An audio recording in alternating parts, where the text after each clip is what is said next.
Vamos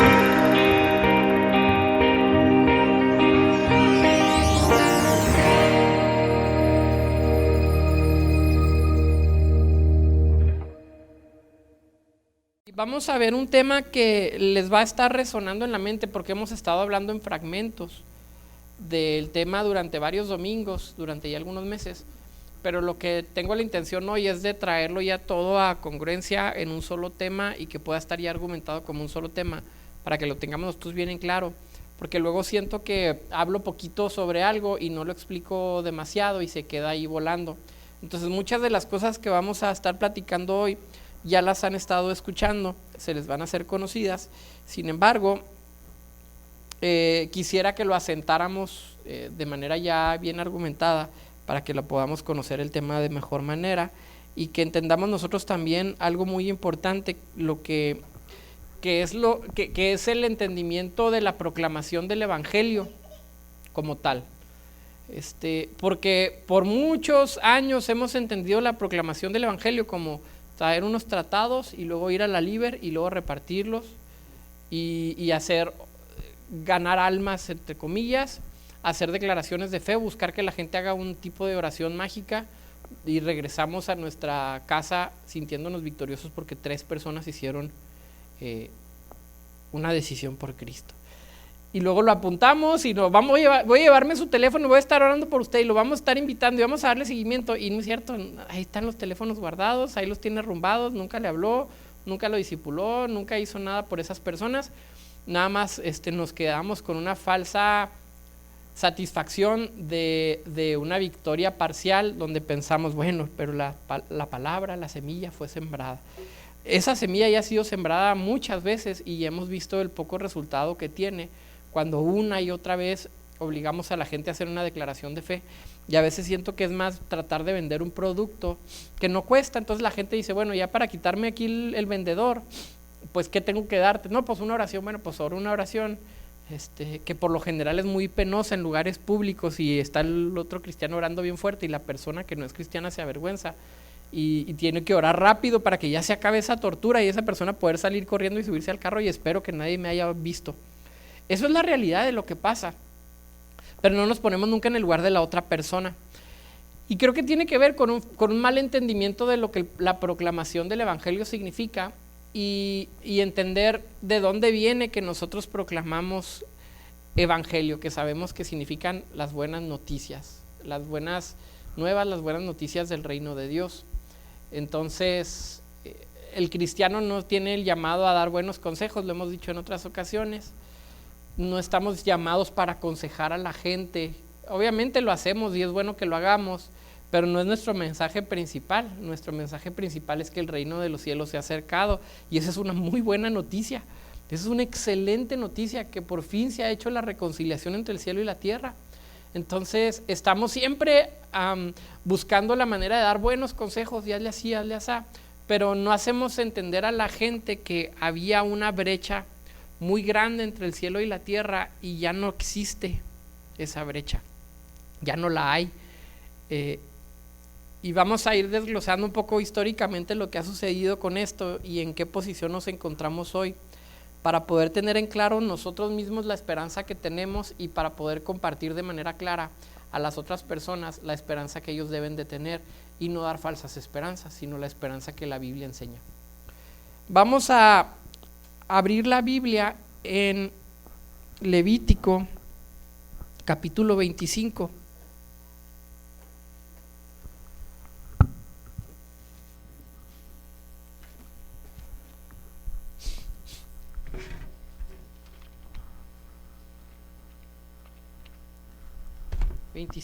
Versos del 8 en adelante.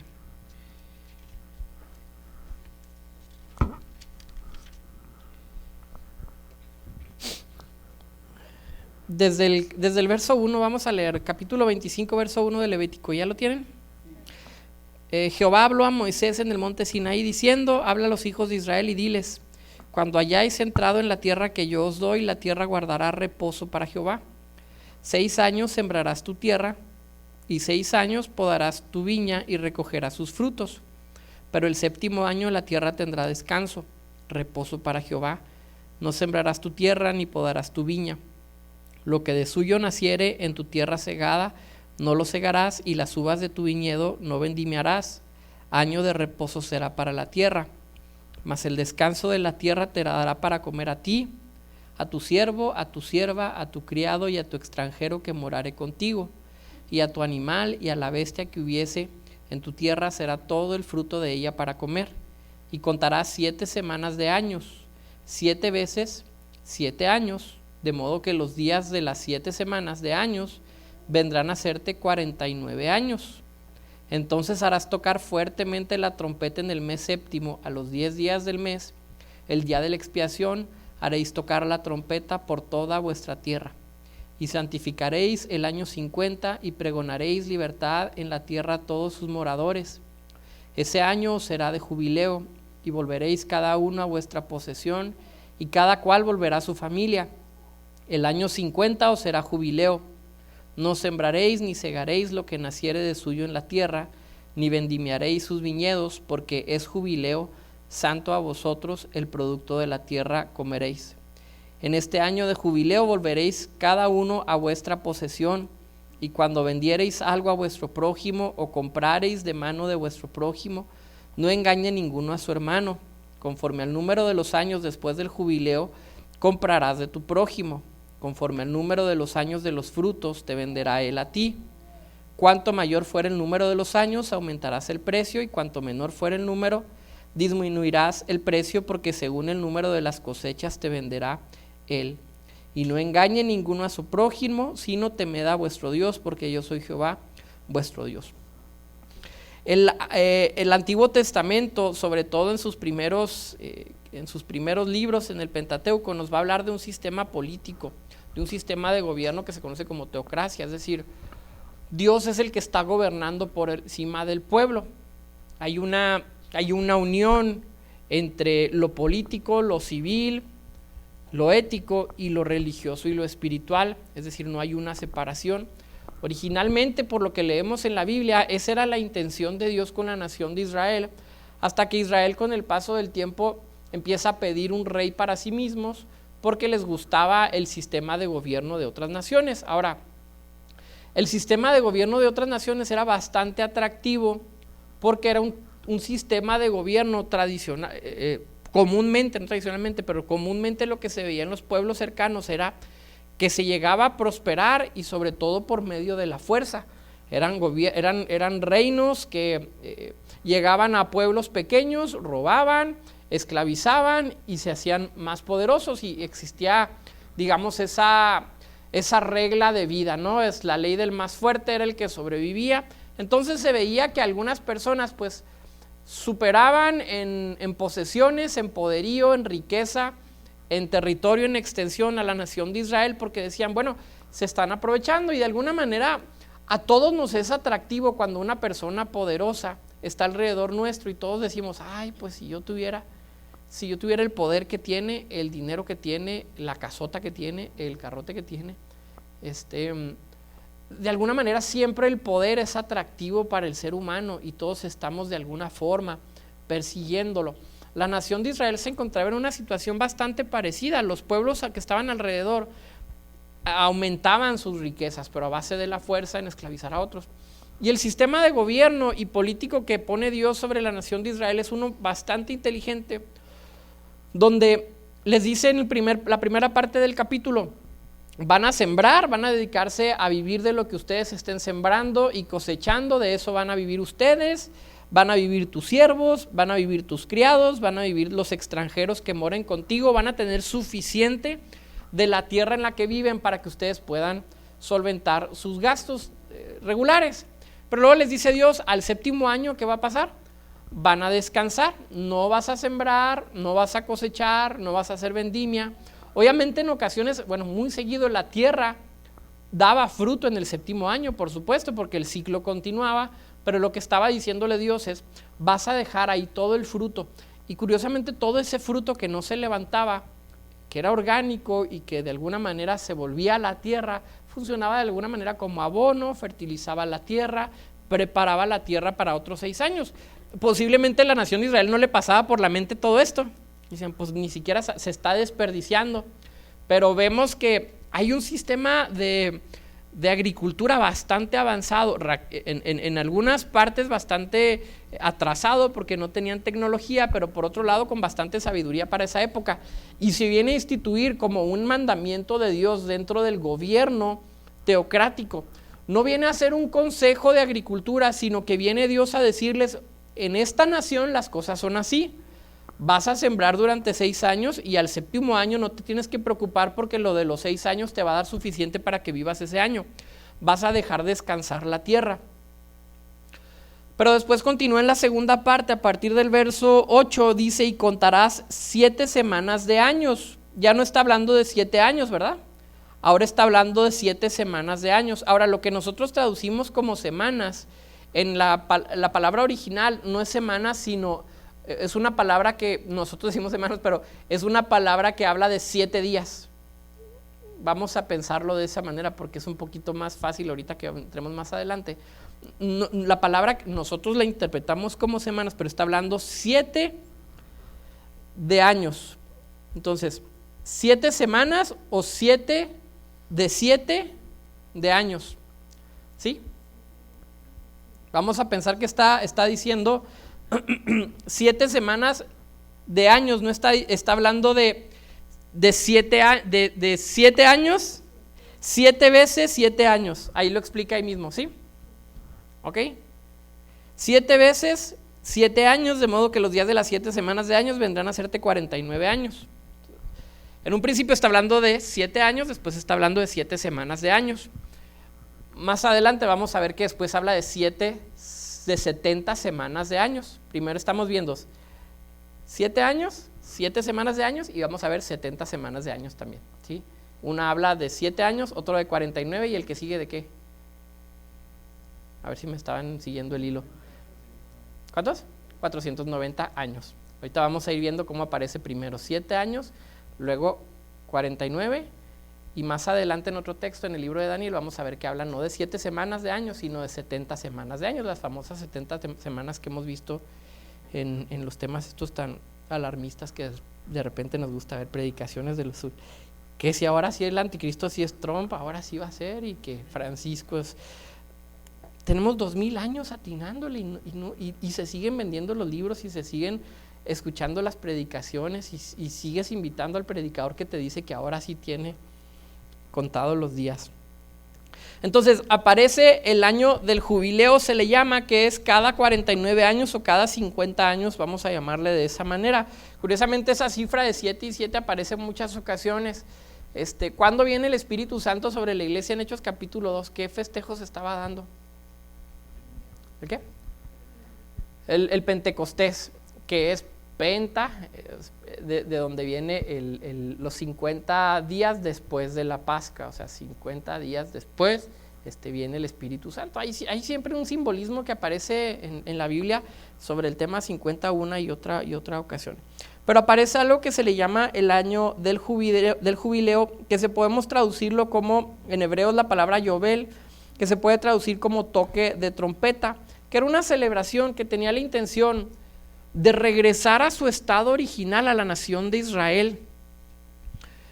Una vez más, cuando vemos que en los 7 años primeros de la cosecha vemos una sabiduría que podríamos escarbar bastante de lo que significa para la tierra reposar un año sin que alguien esté labrándola, cosechándola, abonándola, podemos ver un tipo de sabiduría civil en el tema del jubileo, porque cada 50 años, si yo vendía una propiedad, así se manejaba en esta época, yo te vendo una propiedad, pero cuando pasen 50 años, esa propiedad me tiene que regresar a mí.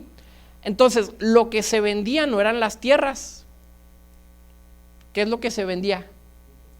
El fruto, las cosechas. Es decir, te voy a rentar, le llamamos renta, pero en ese entonces se le llamaba una venta, voy a venderte las cosechas. Y lo que dice aquí Dios en la instrucción es, tienes que contabilizar bien los años y no le vayas a hacer tranza, porque a lo mejor que anda perdido no sabe que en 3 años es el año del jubileo y tú le vas a vender, no le vas a vender 3 cosechas, sino que le vas a decir, no, todavía faltan 13, estás contándole mal. Entonces le vas a sacar el dinero, te lo vas a gastar y en 3 años él te va a tener que regresar la propiedad.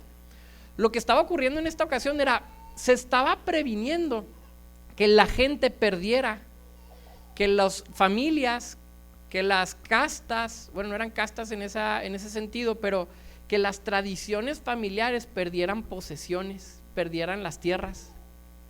Cuando había alguien que no sabía administrar, cuando había alguien que estaba en una mala situación económica, cuando había alguien que había por deudas o por X situación, o había tenido un mal año en las cosechas, había tenido que vender su tierra, cada 50 años se aseguraba que regresaba a la familia y que dijeran, vuelve a empezar, tienes una segunda oportunidad, una tercera oportunidad, tu familia, ¿verdad? Porque a lo mejor no alcanzabas a tener una segunda o una tercera, obviamente para 150 años.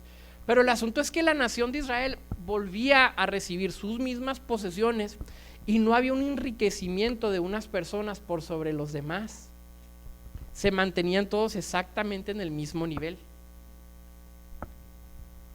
Se evitaba que existieran ricos y poderosos y pobres que no tuvieran.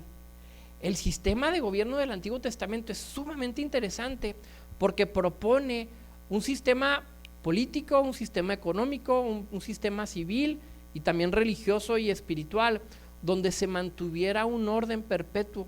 Obviamente, no había ricos en ese sentido de la palabra, pero todos tenían abundancia. El asunto es que les dijo, va a pasar el sexto año y van a tener de comer todos los que estén en tu casa. No te vas a quedar sin algo que comer. Se han propuesto muchos sistemas políticos o económicos, pero si estudiáramos el del Antiguo Testamento es muy interesante cómo se prohíbe que hubiera este tipo de intercambios que dejaran a algunas personas en una vulnerabilidad grande. Entonces, llega el año del jubileo como un año de celebración, como un toque de trompeta. Cada 50 años se tenía que anunciar en el mes séptimo, en el día de las expiaciones, que venía el año del jubileo y que ahora se regresaban las posesiones a las personas que se habían vendido.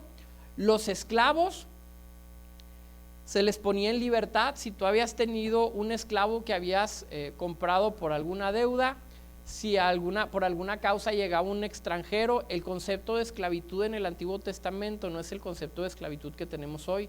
Eran trabajadores domésticos que estaban en su casa, sí tenían un título de posesión los dueños, sin embargo se les daba la oportunidad de ser libres.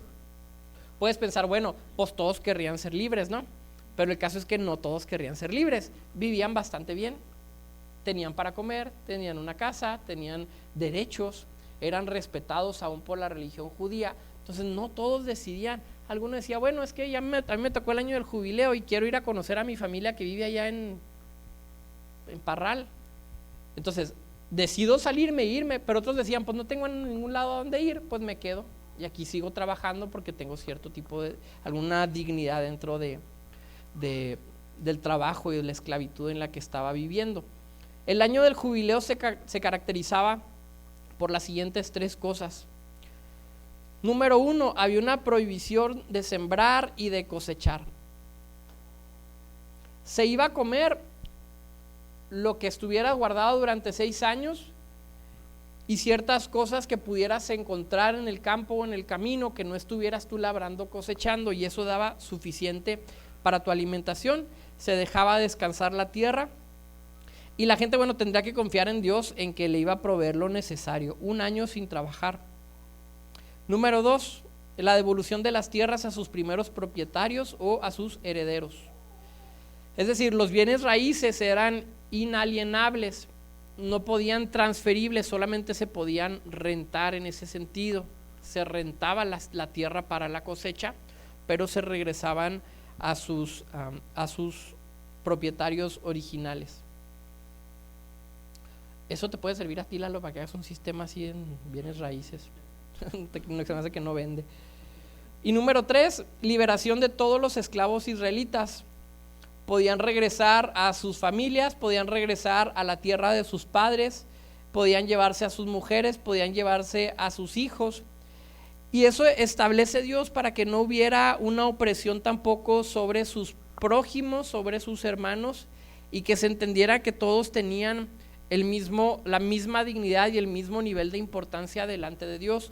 Se prohibían las castas en este sentido, no había personas más importantes que otras. Hay unas castas en India, se manejan mucho las castas.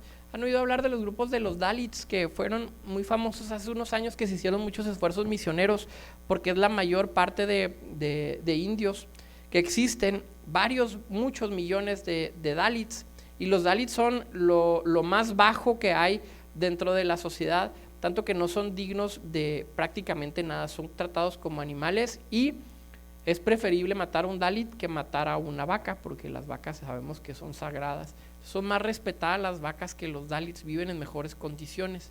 ¿De dónde sacaron esta idea? Pues quién sabe dónde la sacaron.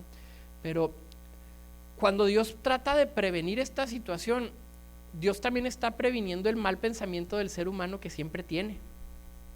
Va a empezar a pasar el tiempo, que es bastante astuto le va a ir bastante bien, va a terminar oprimiendo, va a terminar comprando, va a terminar quedándose con todas las posesiones. Ahora, es otro tema si una persona lo hace ahorita o no, ¿verdad? Podemos pensar, bueno, pues es bastante respetable que alguien se supere de esa manera, pero en ese entonces Dios veía por el pueblo en su plenitud y no por individuos, y lo que estaba tratando de buscar era evitar esa separación tan grande. Entonces tenía esta tercera característica, la liberación de los esclavos que estuvieran en posesión de algún otro de sus hermanos. Lo que sucede cuando Dios establece este principio es que como buenos como buenos judíos, no le hacen caso, no obedecen a la tierra, no dejan descansar la tierra. Cada 50 años de repente ya no se acordaban que era el año del jubileo, de repente se convocaba a un ayuno y a una oración para comenzar el año del jubileo, y nos narra la palabra que en un punto un rey les dice, es el año del jubileo, vamos a sacar a todos sus esclavos, libérenlos, y dice la palabra que los liberan, ahorita la vamos a leer, y luego después de un tiempo dice, se arrepintieron y fueron por sus esclavos y se los volvieron a traer. A ese punto de rebeldía estaba la nación de Israel. Cuando nosotros tratamos de entender la maldad de la nación de Israel y el juicio de Dios, es necesario que veamos cómo es que Dios establece un orden en los primeros 5 libros de la Biblia. Y tenemos que ir viendo el desarrollo progresivo de la nación de Israel para entender el juicio de Dios. Si tú agarras la Biblia y lees el libro de Lamentaciones sin antes haber leído toda la historia de la nación de Israel, vas a decir, ¿cómo puede existir un Dios tan malo? Si tú te vas a leer la cautividad en Babilonia, la situación tan terrible que vivieron los israelitas en esa época, vas a pensar, ¿dónde estaba Dios para librarlos de esa época? ¿Dónde estaba Dios? Lo cierto es que siempre hay una historia detrás de una situación crítica. Nadie cae en una situación de penumbra, de oscuridad, de esclavitud de la noche a la mañana. Siempre hay un patrón de vida, un estilo de vida, un pecado oculto, una situación que no ha sido expuesta, un mal hábito, algo que poco a poco va construyendo la caída repentina, entre comillas. Entonces, es importante que entendamos que Dios establece ciertos principios en los primeros libros de la Biblia y que la nación de Israel se empeña en romperlos una y otra y otra y otra ocasión. Entonces empiezan a aparecer los profetas, no con la intención de convertir a la gente, número uno, y no con la intención de decirle a la gente lo maravilloso, ungido, próspero que eran. Yo no entiendo todavía el espíritu profético que se vive hoy día en las iglesias pentecostales, donde no existe una queja a nada. Los profetas eran un llamado de alerta a la nación de Israel por su desobediencia. Eso es el espíritu de los profetas. Yo no entiendo cómo, y me ha pasado con personas que se dicen profetas, y digo, todo está bien, y no sé si yo soy demasiado negativo, pero digo, sí, todo está bien, pero hay tantas cosas que denunciar. Hay tanta maldad en el mundo. Si tú crees que todo está bien es porque no has salido de tu casa, no has salido de tus 4 paredes y no te has dado cuenta de la injusticia de los asesinatos, de la desigualdad con la mujer, del maltrato. Hay tantas cosas que denunciar que ahora digo, ¿dónde quedaron los profetas entonces? Los que se dicen profetas no tienen una carga verdadera. Entonces, a raíz de que la nación de Israel empieza a violar los mandamientos que Dios les empieza a dar, empiezan a surgir profetas y empiezan a denunciar las injusticias para los pobres, las injusticias para los extranjeros, el no dejar descansar la tierra un año, el no dejar en libertad a los esclavos. Todo esto viene a desembocar en un periodo bastante difícil, que es el periodo de Babilonia, cuando vienen a ser puestos en esclavitud toda la nación. ¿Por qué? Por causa de violar los principios que acabamos de leer. Dios les dijo, tenías que haber guardado la tierra durante un año, y cada 50 años, ese año 50, tuviste que haber dejado a la gente en libertad, pero no lo hiciste. Llega un tiempo de esclavitud tan grande y tan terrible, y es en esos tiempos donde empezamos a preguntarnos, ¿dónde está Dios? Pero si no estamos conscientes de la verdadera maldad que existe en el mundo, no podemos tampoco entender las buenas noticias del Evangelio. Pero a veces nos topamos con que la maldad con la que estamos rodeados es tan pequeña que no entendemos tampoco las implicaciones de la encarnación, las implicaciones de la cruz, las implicaciones de la redención. Solamente una persona que ha experimentado verdaderamente la maldad y las consecuencias de ella puede comprender la profundidad de la obra de Cristo. No estoy diciendo que tengamos que pasar por eso, pero constantemente vemos que los pueblos más oprimidos y los cristianos más perseguidos son los que más gozo pueden encontrar en el culto de comunión, en la alabanza, en la misma oración. A veces a nosotros hasta orar, asistir, todo lo vemos con un tinte de sospecha, donde empezamos a sospechar de la propia institución, de los motivos del liderazgo, de los motivos de la denominación, y ponemos todo en tela de juicio, cuando a mayor pureza de corazón creo que podríamos aceptar las verdades bíblicas de una manera más fácil. Pero díganme si no todo lo ponemos en tela de juicio, aún la misma palabra, aún los mismos motivos, aún lo que escuchamos, que puede ser correcto, pero decimos es demasiado bueno para ser verdad, esta persona es demasiado buena para ser verdad, este movimiento, esta palabra, esta doctrina. Empezamos a cuestionar todo y lo vemos bajo una sombra de sospecha. Pero existe maldad en el mundo y es consecuencia siempre de algo. Hay situaciones que no se resuelven, hay situaciones que vamos a ver que son sumamente crueles, difíciles y no se van a resolver, pero para eso está la palabra diciéndonos, hubo un montón de testigos de Cristo que murieron por causa de Jesús. Ahora, hay gente que sufre por situaciones, pero ni siquiera conoce a Jesús de la manera correcta. Entonces su acercamiento a Dios es voy a buscar en Dios lo que necesito, pero si hubiera un chamán en la esquina también le pediría al chamán. Como les platiqué de esta persona que vino, que gracias Karina, que me mandó Karina, que venía endemoniada y que estuvo aquí, y a mí me dijo, oye, ya se iban, y me dijo, oye, me acaban de decir que hay una persona que lee el aura allá por quién sabe dónde, no les voy a decir dónde porque ya sé que van a ir luego. Dijo allá por Soriana, no sé cuál, dijo allá atrás. Me dijo, tú no la conoces, como si todos nos conociéramos, anduviéramos como que andamos en la misma onda o hacemos congresos así, pues ¿qué traes tú ahora? Una expo. Y me dijo, ¿tú no lo conoces? Le dije, pues no lo conozco. Y me dijo, voy. Y yo dije, pobre, no entiende lo que es el cristianismo, no entiende que el cristianismo no cree en esas cosas. Entonces para él preguntarme es muy natural. Obviamente yo no le dije, si vas te vas a condenar, te vas a ir al infierno, o nosotros no creemos en eso, o lo que sea. Le dije, pues yo te recomendaría que no fueras, y yo te recomiendo que no vayas, yo te recomiendo que te acerques a Dios, eso puede ser suficiente. Se fueron de aquí, no sé si fueron con el que les leía el aura, pero en la noche me escribió y me dijo, fuimos a misa después de ir contigo, fuimos a la misa tal, y ahorita está mi hermana aquí, ya está muy bien. La gente está buscando soluciones, pero no está buscando a Dios necesariamente.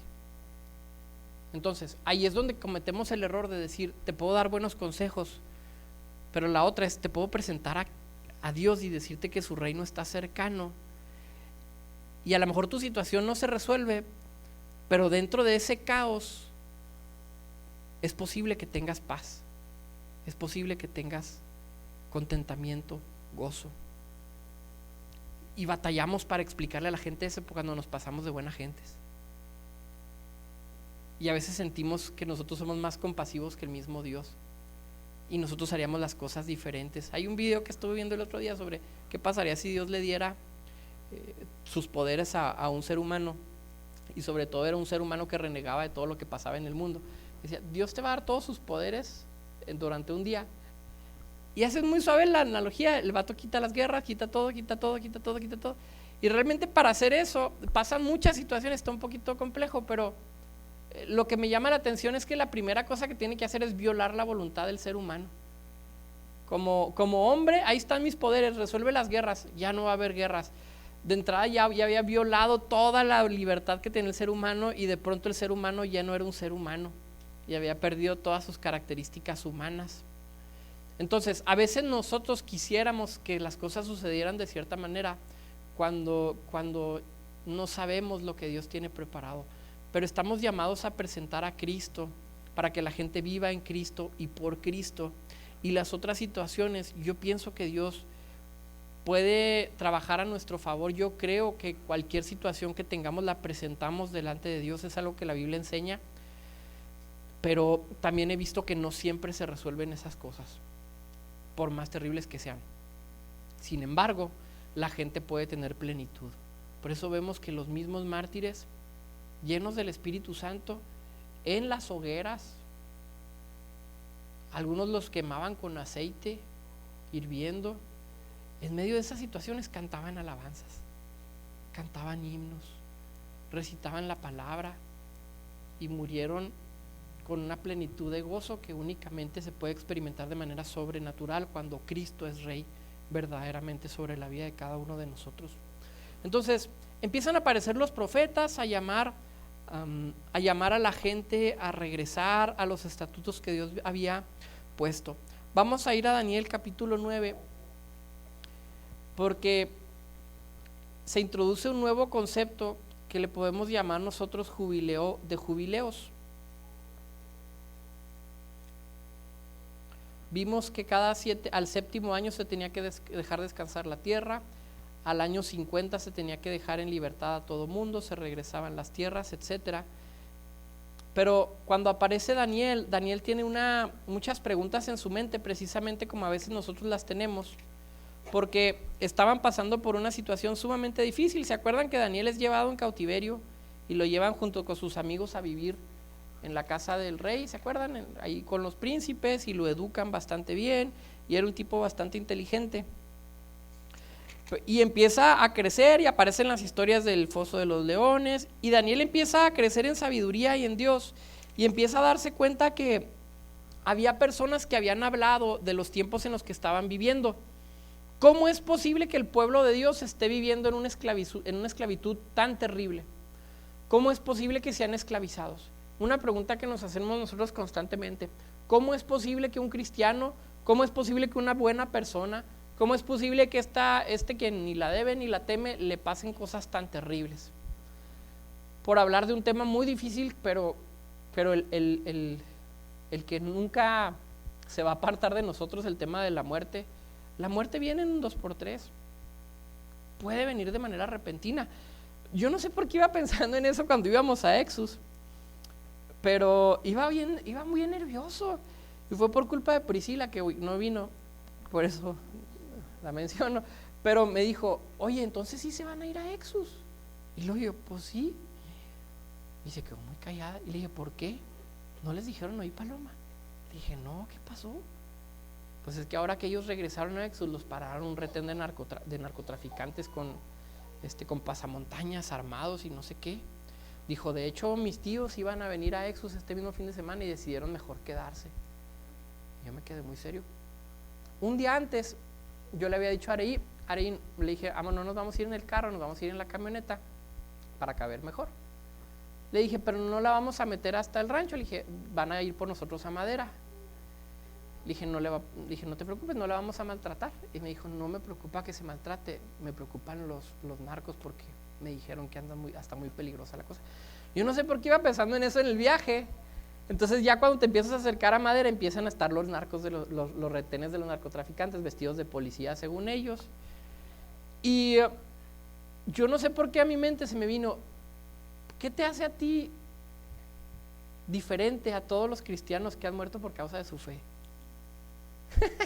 O sea, yo iba pensando en mi discurso, ¿qué le voy a decir? Soy diseñador gráfico, van a decir, este debe ser medio amanerado. Le digo, doy clases, dije, bueno, doy clases es una buena opción porque aquí los maestros son muy respetados en los pueblos y todo esto. Dije, puedo decirle, soy pastor, pero es un arma de doble filo. Normalmente a los militares yo les digo, soy pastor, y se quedan muy tranquilos porque son muy evangelizados los militares, muy evangelizados, y muchos son cristianos. Y ya me ha pasado en varias ocasiones que me dicen, ¿de qué iglesia? Entonces ya yo les suelto una de las grandes, como si fuera ahí, sí la conozco, o les digo, conozco al pastor de tal iglesia, y se quedan muy tranquilos. Pero dije, no sé si con los narcos funciona igual, si tengan algún tipo de conciencia y digan, bueno, pues es cristiano, ayuda a la gente, o digan, es cristiano y nos está quitando chamba. ¿Sí me explico? Depende del pastor que se hayan topado. Iba muy nervioso, iba realmente nervioso. Pero por mi mente pasó eso, ¿qué te hace diferente a otros cristianos en el mundo que han sufrido por causa de su fe? Eso me puso muy nervioso y me di cuenta que podemos estar en situaciones difíciles aún siendo cristianos, aunque consideremos que a nosotros no nos puede pasar porque son panoramas que no vemos en nuestra mente, pero una situación de una enfermedad grave, de una muerte repentina, de una situación familiar difícil, no estamos excluidos de una situación así. Pero se los digo no para que nos asustemos, sino que si llega a ocurrir el caso, entendamos que a muchos cristianos les ha sucedido y que no estamos rompiendo una regla, estamos rompiendo una regla en un sentido, pero en otro sentido no somos una excepción única. Ha sucedido en muchas otras ocasiones. Es difícil hablar de esto, hermano. No es que quiera que salga. Yo sé que es el Buen Fin y termino. y iba a hablar de las buenas noticias, pero es algo que es real. Hermanos, problemas matrimoniales son reales en el cristianismo. Son duros, son difíciles. Golpes en el matrimonio son difíciles, pero son reales, suceden. Hijos que se pierden son reales. Es decir, no podemos estar cegados, no podemos hablar únicamente de las cosas. Otra vez, cuando sabemos que la maldad es real, la maldad es real.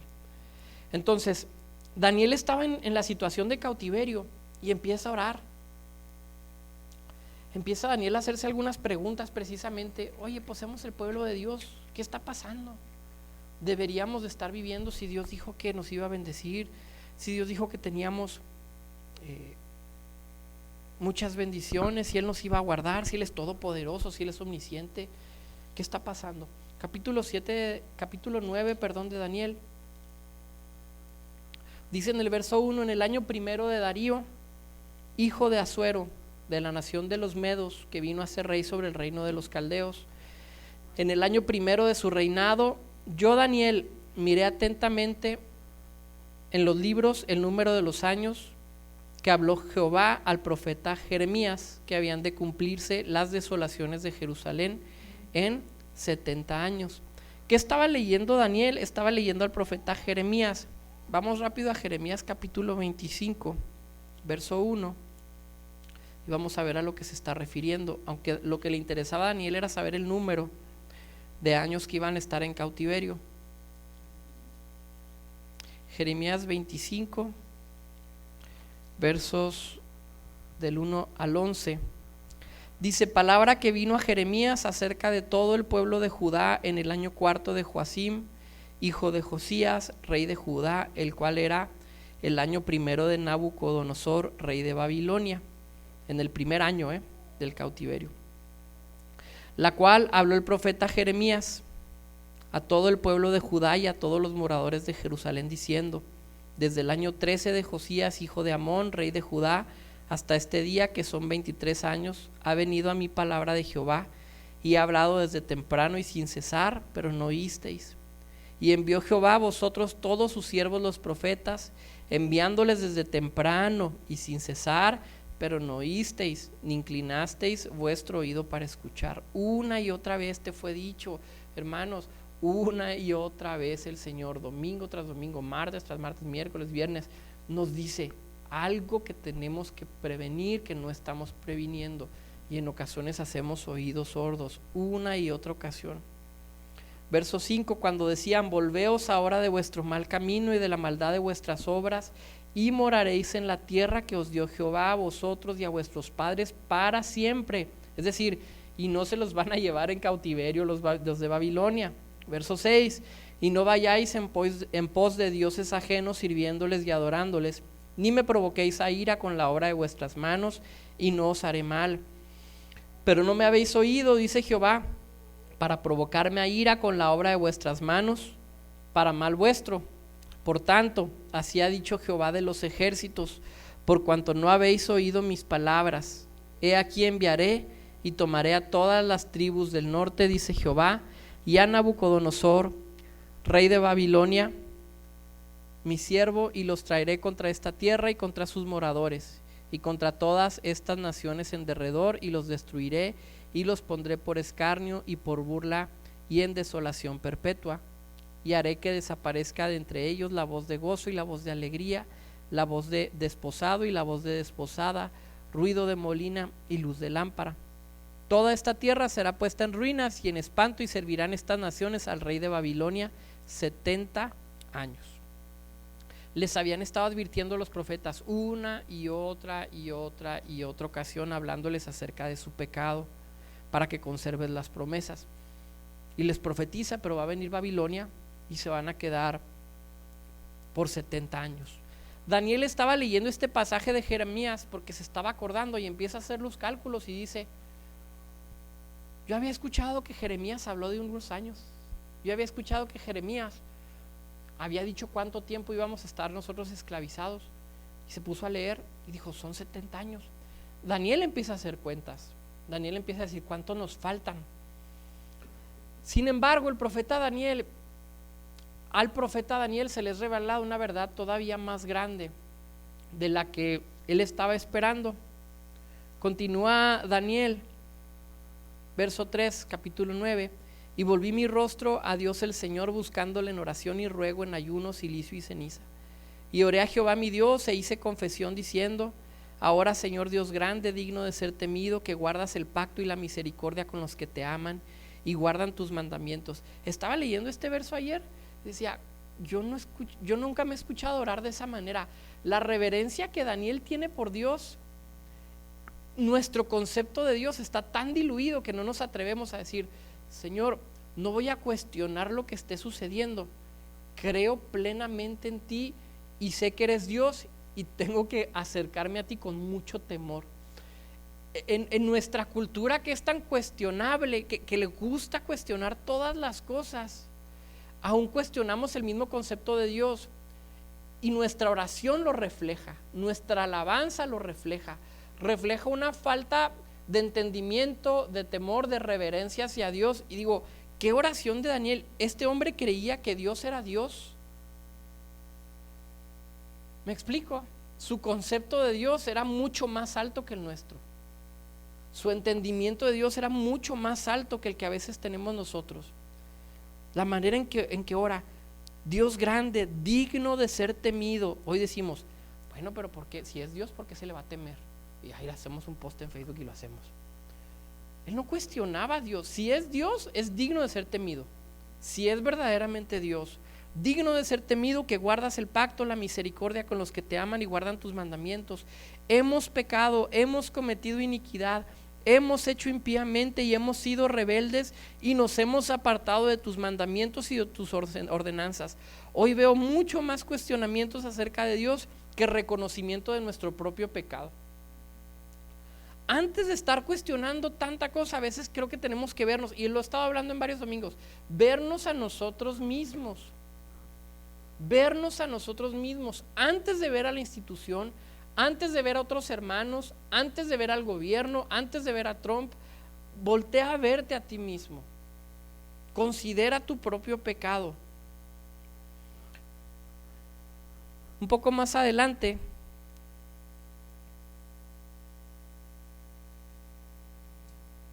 vamos al verso 20. Aún estaba hablando y orando y confesando mi pecado y el pecado de mi pueblo Israel, y derramaba mi ruego delante de Jehová mi Dios por el monte santo de mi Dios. Aún estaba hablando en oración cuando el varón Gabriel, a quien había visto en la visión al principio, volando con presteza vino a mí como a la hora del sacrificio de la tarde, y me hizo entender y habló conmigo diciendo: Daniel, ahora he salido para darte sabiduría y entendimiento. Al principio de tus ruegos fue dada la orden, y yo he venido para enseñártela, porque tú eres muy amado. Entiende pues la orden y entiende la visión. 70 semanas, aquí es donde aparece el concepto de 70 semanas. En Levítico aparecen 7 años, 50 años, y aquí aparecen 70 semanas, que son 490 años. Están determinadas sobre tu pueblo y sobre tu ciudad santa.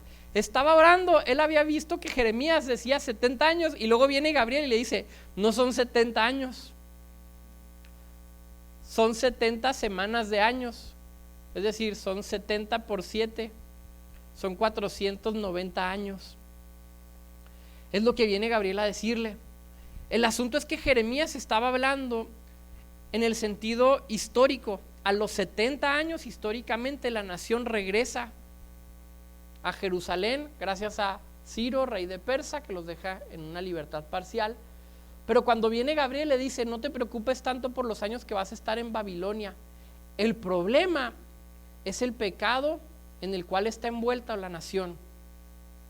Cuando leemos al profeta Ezequiel, Ezequiel tiene una visión donde está viendo el templo y dice que la gloria del templo se empieza a levantar del altar. Empieza a narrar un montón de situaciones que se presentan, pero dice: después la vi en alto y después vi que se empezó a alejar del templo y empieza a irse hasta un monte donde de repente dejó de verla. Ezequiel había dicho: la gloria de Dios ha dejado el templo. Cuando viene Gabriel a Daniel y le dice: no te preocupes por los 70 años de esclavitud física, eso es lo de menos. La gloria de Dios ha dejado el templo y la va a dejar por 490 años. Es decir, no hay un lugar en la tierra donde Dios pueda ser encontrado. Ese es un gran problema que la humanidad tuvo. A ese periodo nosotros lo conocemos como los 400 años de silencio entre los dos testamentos, Antiguo y Nuevo Testamento. ¿Por qué hubo 400 años de silencio? Porque no había profetas, había hombre de Dios, había templo, había sacerdotes, pero no había gloria. Dios se había alejado del ser humano. Esto es muy importante que lo entendamos. Hubo un momento de la historia en que Dios se alejó del ser humano totalmente. Y el ángel Gabriel le dice a Daniel: van a ser 490 años que va a estar en esta situación. No te preocupes por los 70, van a ser 490 años. Si lo lees en la Nueva Versión Internacional, si alguien lo lee en el teléfono, viene una anotación donde viene 77, ahí es el origen de la palabra, no menciona la palabra semanas. 70 semanas están determinadas sobre tu pueblo y sobre tu santa ciudad para terminar la prevaricación y poner fin al pecado y expiar la iniquidad.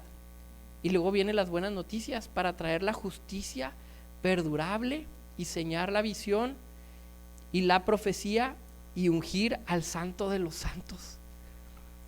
Daniel estaba esperando que le dijeran: ¿cuándo voy a salir de mi esclavitud? ¿Cuándo mi pueblo va a salir de Babilonia? Y viene Gabriel y le dice, van a ser 70 semanas, pero después de estas semanas va a venir el Santo de los Santos, va a venir Jesús, a quien has estado esperando durante tanto tiempo. Faltan muchos años, faltan 500 años, Daniel, pero la gloria de Dios no va a dejar el templo por siempre. Llegará el momento en que Jesús venga y la gloria va a regresar a la tierra. Dice, y ungir al Santo de los Santos. Verso 25, sabe pues y entiende que desde la salida de la orden para restaurar y edificar a Jerusalén hasta el Mesías príncipe habrá 7 semanas y 62 semanas, es decir, las 69 semanas, ¿verdad?, que estamos hablando. Y se volverá a edificar la plaza y el muro en tiempos antiguos. Y después de las 62 semanas se quitará la vida al Mesías. Qué clara está esta profecía, ¿verdad? ¿Por qué los discípulos no entendían que iban a matar al Mesías? Si claramente ya también Daniel, hemos leído que Isaías lo profetiza, pero Daniel lo estaba profetizando y dice, van a matar también al Mesías, se le va a quitar la vida, mas no por sí, y el pueblo de un príncipe que ha de venir destruirá la ciudad y el santuario. Esto ocurre en el año 70 después de Cristo. Los romanos destruyen totalmente el templo de Jerusalén y su fin será con inundación, y hasta el fin de la guerra durarán las devastaciones. Les dicen, va a llegar el momento en que venga Cristo. Cuando Juan escribe su evangelio en el capítulo 1, lo hemos estado hablando, pero dice Juan capítulo 1, utiliza un lenguaje que hemos hablado en alguna célula de la que fui Juan capítulo 1, lo vimos, cuando dice,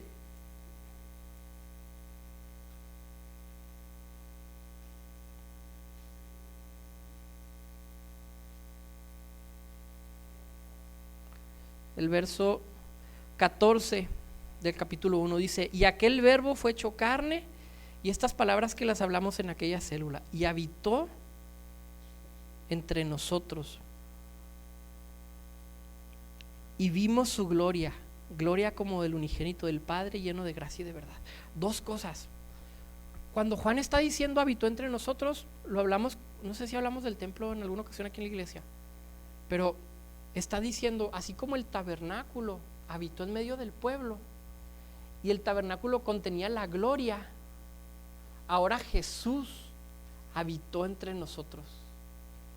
La humanidad ahora tiene un tabernáculo dentro de ella, que es Jesús, y vimos su gloria, contiene la gloria que había sido elevada. Cuando viene el año 70 después de Cristo, que se destruye, Josefo, un historiador judío que se hace romano, participa dentro del ejército romano, escribe el motivo de la revuelta de Jerusalén. El asunto en el año 70 es que los judíos se levantaron en armas contra los romanos y los romanos destruyeron totalmente. Por cierto, los romanos también habían sido profetizados por Daniel cuando ve a las 4 bestias unos capítulos antes de lo que acabamos de leer, que representan los 4 reinos. Pero el cuarto era Roma, el más devastador, el más cruel.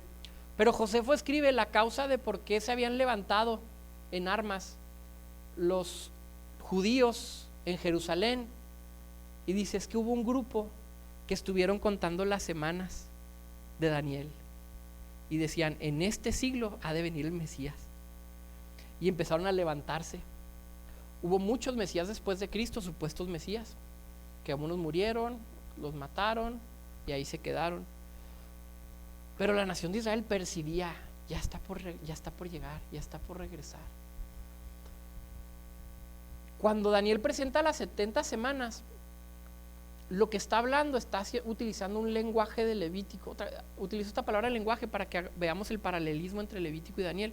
7 años, 50 años y 70 semanas. Lo que está diciendo Daniel es, va a llegar un tiempo que será un jubileo de jubileos. Va a llegar un tiempo en que el jubileo va a ser mucho más grande. Porque el problema que los había llevado hasta Babilonia es que no habían cumplido con el jubileo. Y cuando viene Gabriel le dice, espérate porque viene un jubileo de jubileos, pero no va a ser a los 49 años, va a ser a los 490. Se está preparando. Y ese jubileo de jubileos incluye que regrese la gloria a la tierra, el camino accesible hacia Dios, en el cual el cielo y la tierra otra vez vuelven a tener conexión. Y luego aparece Jesús. Y otra vez entendemos por qué nadie creía en Jesús, porque aparece sencillo, humilde, sometido a sus papás por 30 años, entra en un pollino a Jerusalén, ¿se acuerdan? En un pollito. Decían, ¿cómo va a ser el que trae la gloria? ¿Cómo va a cargar la gloria de Dios? ¿Cómo es que representa el jubileo de jubileos? El jubileo de jubileos tiene que ser algo grande.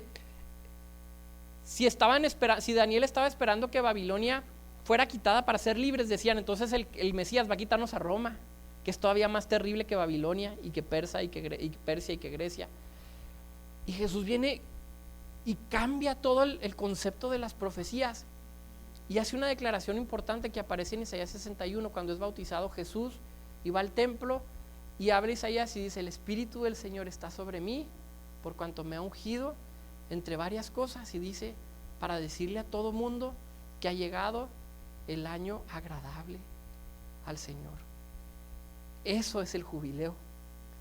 Jesús estaba hablando del jubileo de jubileos.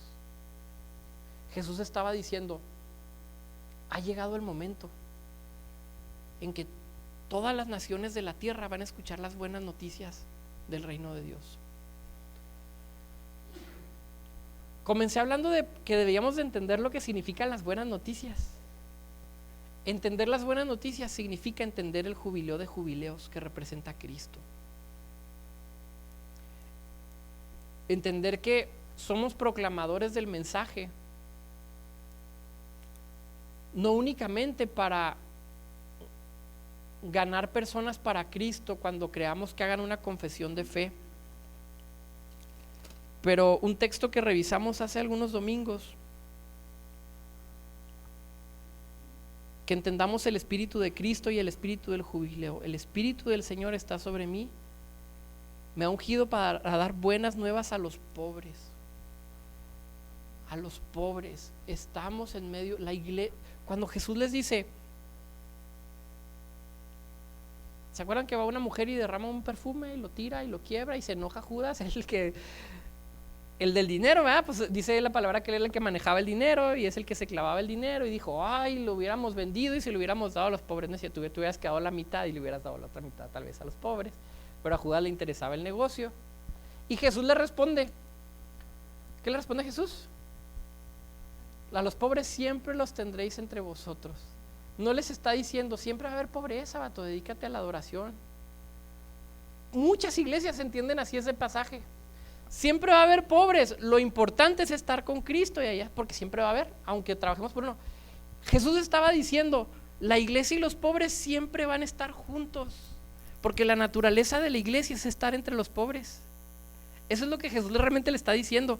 Siempre vas a estar entre los pobres. Iglesia, tu llamado es estar entre los pobres para dar las buenas noticias a los pobres, porque de qué otra manera, tú no puedes proclamar un jubileo a una persona que es rica y que no está en esclavitud, porque esa persona no necesita el jubileo. El jubileo es para las personas que están en opresión. Entonces, dar buenas nuevas a los pobres, sanar a los quebrantados de corazón, pregonar libertad a los cautivos, ir con los que están presos, ir con los que están en cautividad.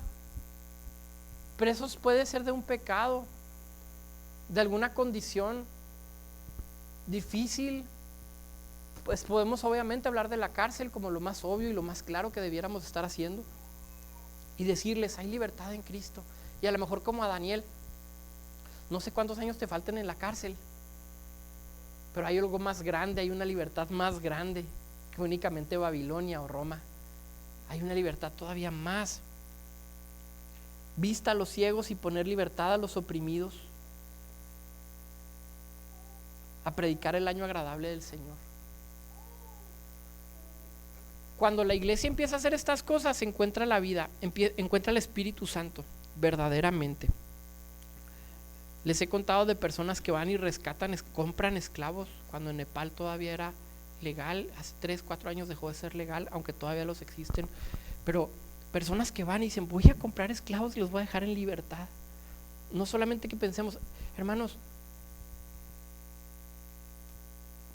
Si tú tienes una trabajadora que te ayuda a limpiar en tu casa, no la trates como esclava.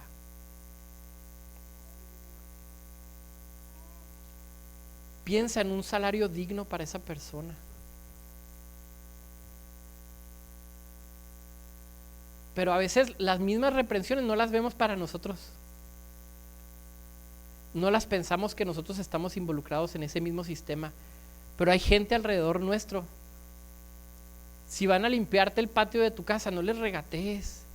¿Cuánto sería lo digno? ¿Cuánto paga una hora digna? Una hora de vida de una persona, ¿cuánto vale? Lo voy a pagar. Hacemos muchas actitudes nosotros mismos de opresión hacia las personas, porque todavía no nos hemos visto reflejados. No volteamos a vernos a nosotros mismos como si la Biblia nos hablara a nosotros y pensamos que le está hablando a aquella persona que vive en la zona de acá o en la zona de acá, pero en ocasiones es para nosotros también.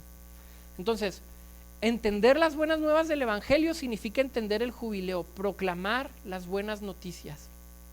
El evangelismo, es decir, el presentar el Evangelio, es decir, las buenas noticias, o sea, el jubileo, es lo que nosotros hacemos cuando vamos a la cárcel. Eso es el evangelismo en su estado más puro.